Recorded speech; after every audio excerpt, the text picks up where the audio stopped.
রাজধানীর এভারকেয়ার হাসপাতালে চিকিৎসাধীন বিএনপি চেয়ারপারসন বেগম খালেদা জিয়া তার সুস্থতা কামনায় সারা দেশ।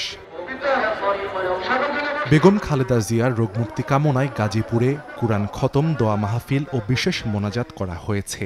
এতে যোগ দেন দলীয় নেতাকর্মী সহ সাধারণ মানুষ।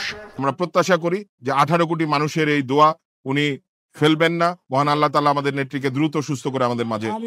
দেশের এই ক্লান্তি লগ্নে ওনার মতো একজন আপসের নেত্রী, দেশের প্রয়োজনে, জনগণের প্রয়োজনে সুস্থ হওয়া প্রয়োজন।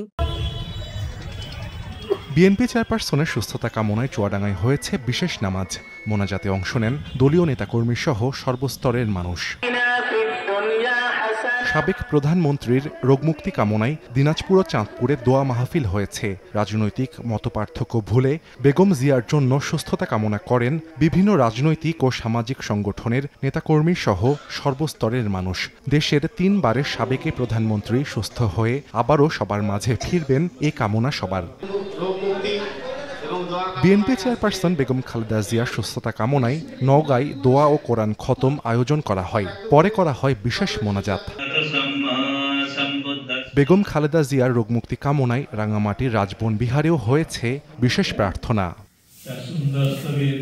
সাহাল আব্দুল্লাহ আলভি, সময় সংবাদ। মা, পিম্পল 5 দিনেই চলে যাবে। যাবে না মা। যাক, নিমের 5 অংশের পাওয়ারে 5 দিনেই দূর হবে পিম্পল। হিমালয়া পিউরিফাইং নিম ফেস ওয়াশ।